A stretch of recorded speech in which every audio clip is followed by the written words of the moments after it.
മുണ്ടക്കയിലും ചൂരൽമലയിലുമുണ്ടായ ഉരുൾപൊട്ടലിന്റെ ഭീതി അതല്ലെങ്കിൽ അതിന്റെ ഭീകരത എത്രത്തോളമാണെന്ന് ISROയുടെ ഈ സാറ്റലൈറ്റ് ഇമേജുകളിൽ നിന്ന് വ്യക്തമാകും.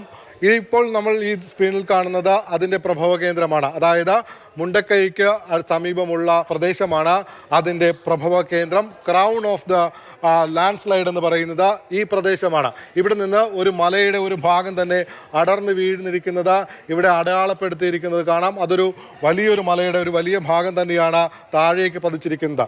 ഇനി ഇത് എത്ര ഉയരത്തിലാണ്? സമുദ്രനിരപ്പിൽ നിന്ന് ഏകദേശം 1500 മീറ്റർ ഉയരത്തിലാണ് ഇതിൻ്റെ പ്രഭവ കേന്ദ്രം എന്ന് പറയുന്നത്. ഈ കാണുന്നതാണ് ഇതിൻ്റെ പ്രഭവ കേന്ദ്രം. ഇങ്ങനെയാണ് ഈ ഉരുൾ ഒഴുകി ഇറങ്ങിയിരിക്കുന്നത്.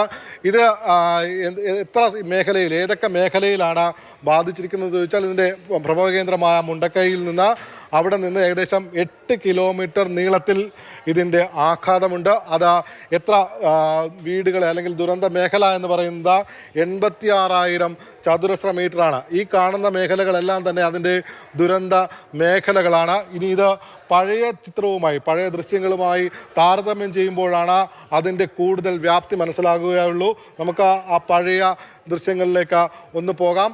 ഈ കാണുന്നത് ഇവിടെ ഒരു പുഴ വളഞ്ഞ് ഒഴുകി വരുന്നത് ഈ ദൃശ്യങ്ങളിൽ കാണാം. പക്ഷേ ഇപ്പോഴത്തെ പുതിയ ദൃശ്യങ്ങളിൽ ആ വളവ് നിവർന്നു നിൽക്കുന്നത് കാണാം. അതായത് ഈ മേഖലയിൽ ഇത്രയും ഭാഗത്തെ വീടുകൾ, ഈ താഴെ കാണുന്ന ഈ വളഞ്ഞു നിൽക്കുന്ന പ്രദേശത്തെയും വീടുകളെല്ലാം തന്നെ മണ്ണിനടിയിലാണ് എന്നതാണ് ഈ ദൃശ്യത്തിൽ നിന്ന് ഏറ്റവും വ്യക്തമാകുന്നത്. ഒരു നൂലുപോലെ ഒഴുകിയിരുന്ന ഒരു സ്ഥലത്ത് നിന്ന് ഇത്രയും വീതിയിലേക്ക്, അല്ലെങ്കിൽ ഇത്രയും ഭീകരമായ അവസ്ഥയിലേക്ക് ആ ദുരന്തം കൊണ്ടെത്തിച്ചു എന്ന് ISROയുടെ സാറ്റലൈറ്റ് ദൃശ്യങ്ങളിൽ നിന്ന് വ്യക്തമാകുന്നു. അത്രയും ഭീകരമാണ് ഈ ദുരന്തം വയനാടിന് സമ്മാനിച്ചിരിക്കുന്നത്.